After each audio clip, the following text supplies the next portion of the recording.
Hi,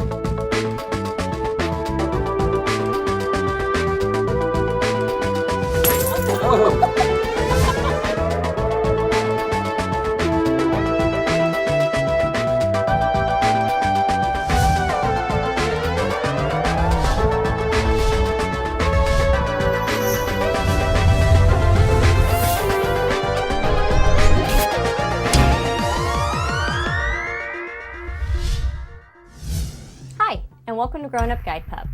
This week we have a little something for everyone. We have an outing and some training. So let's start with our outing first. So this week's outing was to Ricky's restaurant. We thought it would be really cute to bring Ricky to Ricky's restaurant. Now the restaurant spells their name a little differently with an EY, and our Ricky is spelled with an I. So when we were at the restaurant, we are supposed to be teaching Ricky how to walk calmly into the restaurant and go to the area where we need to be waiting to be seated, and sit calmly and patiently. Well, we met up with some other people, and there happened to be an active guide dog, and his name was Nino. He's a 6-year-old black lab, and the two of them had to sit together. So Ricky had to learn to sit quietly and calmly right next to another dog. She handled this great. She actually really was very fond of Nino and even laid up right up against him, which was awfully cute. So Ricky also needs to learn when it is time to be seated that she needs to walk calmly and quietly with me to our table. And that means not trying to say hi to other people who are sitting and enjoying their meal, not sniffing tables, not sniffing legs, and basically just being a nice quiet puppy and following directions and sitting quietly. Once we're at our table, it is her job to sit quietly and be out of way of any waiters, people walking by, and just sit calmly. This can be kind of hard, especially when there's other dogs by her.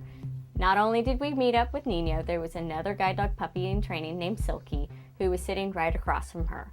Silky is about 9 months old, so just a little bit older than Ricky, and the two of them handled this fantastic.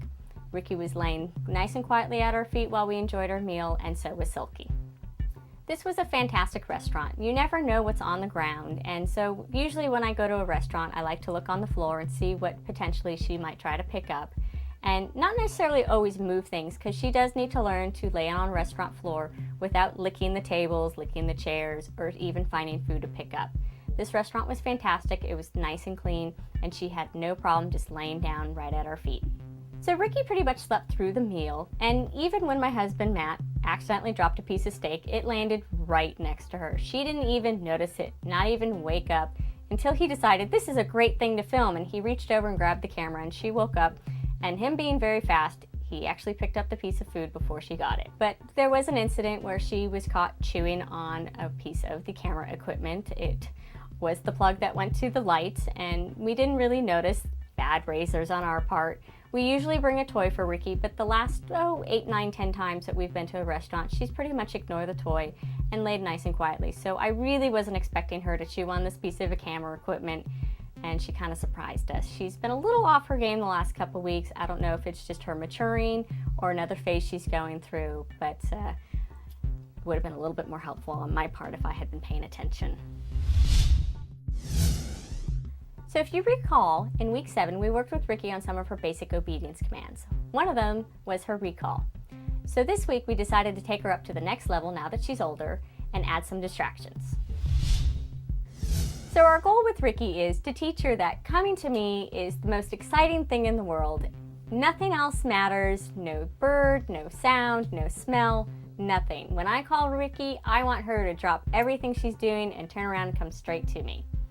Well, we decided to challenge her a little bit this week, and I placed outside on the grass a barking, talking, singing stuffed dog, which she was infatuated with. So she actually needed a little bit of a reminder that she needed to stop in her tracks and come back to me, where I basically had to stop her from going forward and giving her a little tug to say, hey, you need to come back to me, and it worked. After a few times of this, she was completely ignoring the dog. She would run after it, and as soon as I called her, she turned her butt around and came right back to me exactly the way I wanted to.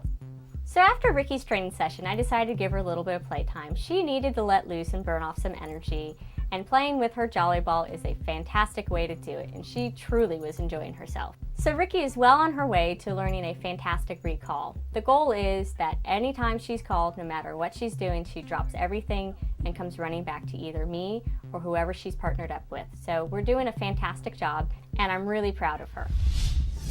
Well, that wraps it up for this week. Thank you so much to Ricky's Restaurant for allowing us to film. And thank you to my viewers for answering the question last week. We had a lot of great feedback, so keep it coming, and I'll see you next time on Growing Up Guide Pup.